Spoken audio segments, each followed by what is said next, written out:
छात्रों, आज हम पुनः मैथिली शरणगुप्त के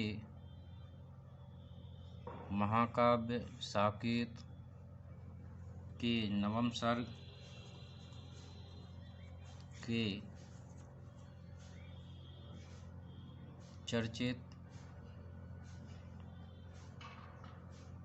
पद्य को लेकर प्रस्तुत हुए हैं।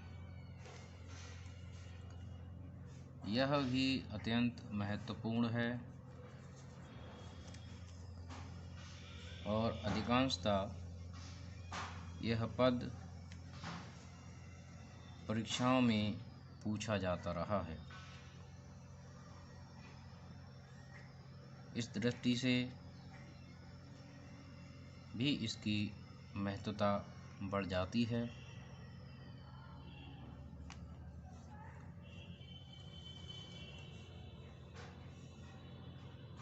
तो छात्रों, प्रारंभ करते हैं। मुझे फूल मत मारो, मैं अबला बाला वियोगनी, कुछ तो दया विचारो। होकर मधु के मीत मदन, पट तुम कटु गरल नगारो। मुझे विकलता तुम्हें विफलता, ठहरो श्रम परिहारो। नहीं भोगनी यह मैं कोई, जो तुम जाल पसारो। बल हो तो सिंदूर बिंदु, यह हर नेत्र निहारो। रूप दर्प कंदर्प तुम्हें तो मेरे पति पर बारो। लो यह मेरी चरण धूल, उस रत के सिर पर धारो। यह पद उर्मिला की विरह व्यथा को प्रदर्शित करता है। वसंत के आगमन पर उर्मिला का विरह और अधिक उद्दीप्त हो उठता है। उर्मिला को काम और अधिक पीड़ा पहुंचाने लगता है। ऐसे में वह कामदेव से निवेदन करती है।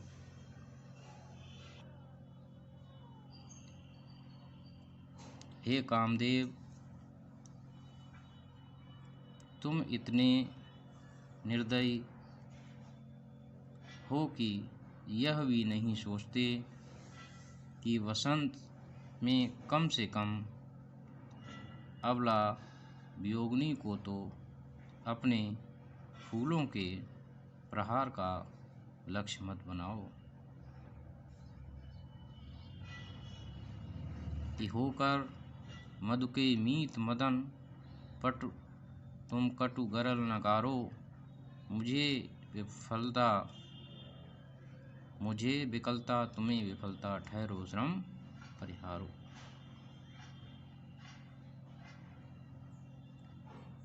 फिर तुम बसंत के चतुर मित्र हो, ऐसे होकर भी तुम वियोग रूपी विष क्यों फैला रहे हो। अर्थात मेरे प्रति इतनी क्रूरता क्यों दिखा रहे हो। इस कार्य से मेरी विकलता, मेरी व्याकुलता भले ही बढ़ जाएगी, लेकिन तुम्हें विफलता ही मिलेगी। अर्थात तुम अपने उद्देश्य में सफल नहीं होगे। ठहरो श्रम परिहारो, इसलिए रुको, व्यर्थ श्रम की थकान को दूर कर लो। नहीं भोगनी यह मैं कोई, जो तुम जाल पसारो। बल हो तो सिंदूर बिंद, यह हर नेत्र निहारो। उर्मिला कहती है कि मैं कोई भोगनी बाला नहीं हूँ, जो इस जाल में फंस जाऊँ। इतने पर भी न मानो तो मेरा ये पतिव्रत का प्रतीक सिंदूर बिंदु जो महिलाएं मस्तक पर लगाती हैं, देख लो, जो तुम्हारे लिए शिव का तीसरा नेत्र सिद्ध होगा। हर नेत्र हर शिव के लिए आता है, भगवान शिव के लिए, कि हर नेत्र तिहारो, जिससे तुम पहले भी भस्म हो चुके हो। अर्थात इन पंक्तियों में उर्मिला की पातिव्रत धर्म को स्पष्ट रूप से देखा जा सकता है कि बल हो तो सिंदूर बिंदु यह हर नेत्र निहारो। अर्थात वह चेतावनी देती है कामदेव के लिए कि अगर तुम्हारे अंदर सामर्थ्य हो, बल हो, शक्ति हो, तो तुम मेरे पति व्रत धर्म के प्रतीक इस सिंदूर के बिंदु को निहार कर देख लो। क्योंकि भगवान शिव ने एक बार कामदेव को इसी तीसरे नेत्र से भस्म कर दिया था। उर्मिला को अपने ऊपर आत्मविश्वास है कि वह अपने धर्म से बिल्कुल भी विचलित नहीं होगी। रूप दर्प कंदर्प तुम्हें तो मेरे पथ पर बारो। और उर्मिला ओजस्वी स्वर में कहती है कि कंदर्प, यदि तुम्हें अपने रूप का घमंड हो तो मेरे पति लक्ष्मण के सामने वह तुच्छ है। और अगर अपनी पत्नी रति के प्रेम का घमंड है तो मेरे चरणों की धूल लेकर उसके मस्तक पर लगा दो, ताकि वह धन्य हो जाए। कि लो ये मेरी चरण धूल उस रति के सिर पर धारो। इन दोनों ही पंक्तियों में उर्मिला, चाहे वो कामदेव हों, चाहे वो रति हों, उन दोनों के प्रेम और रूप दोनों ही दृष्टियों में श्रेष्ठ सिद्ध होती है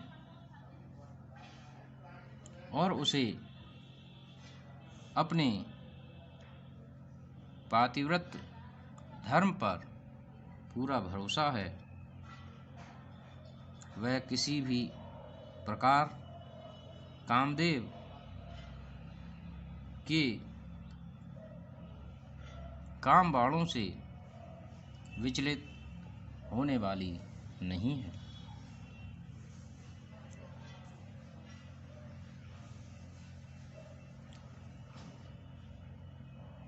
इस पद्य में हर नेत्र भगवान शिव के नेत्र की विशेष रूप से चर्चा हुई है।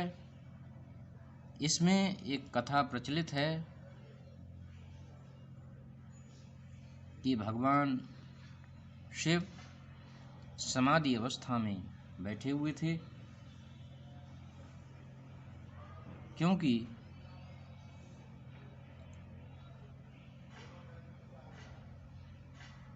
योग के सबसे बड़े ज्ञाता भगवान शिव को ही कहा जाता है। भगवान शिव योग मुद्रा में समाधि अवस्था में बैठे हुए थे और देवताओं ने कामदेव से यह आग्रह किया कि अपने काम के बाणों से तुम भगवान शिव की समाधि को तोड़ दो। अर्थात उनको समाधि अवस्था से चैतन्य अवस्था में ले आओ, जिससे हम सभी पर आई हुई मुसीबत से छुटकारा मिल सके, जिससे हम सब अपनी समस्या को भगवान शिव के समक्ष प्रस्तुत कर सकें। कामदेव ने अपना पूरा प्रयास किया उनकी समाधि को तोड़ने का, उनके ध्यान को भंग करने का। कामदेव के प्रयास करने पर, भगवान शिव की समाधि भंग होने पर भगवान शिव को अत्यंत क्रोध आता है, और जब उन्हें क्रोध आता है तो वह अपना ज्ञान रूपी तीसरा नेत्र खोलते हैं और उस ज्ञान रूपी तीसरे नेत्र से कामदेव को भस्म कर देते हैं। यह देखकर सभी देवतागण और रति स्वयं त्राहिमाम त्राहिमाम करने लगते हैं। कामदेव को अपनी भूल का आभास होता है और इस पर भगवान शिव सूक्ष्म रूप में कामदेव को जीवित रहने की बात करते हैं और देवताओं को आश्वासन देते हैं। तो इस पद्य में उर्मिला के तीसरे नेत्र सिंदूर बिंदु की चर्चा उसी प्रसंग को लेकर की गई है कि उर्मिला अपने पतिव्रत धर्म पर अडिग है, उसे विचलित नहीं किया जा सकता है। इसलिए कामदेव के सारे प्रयास विफल ही सिद्ध होंगे।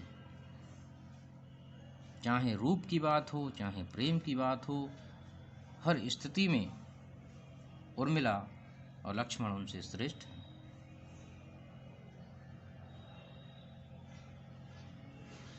उर्मिला की कामदेव से प्रार्थना और बाद में चेतावनी उसके दृढ़ पतिव्रत का लक्षण है। इस पद्य में अनुप्रास, रूपक, व्यतिरेक आदि अलंकारों का कवि ने प्रयोग किया। तो मैं समझता हूँ छात्रों कि आज आपने यह पद्य भली भांति समझ लिया होगा। धन्यवाद।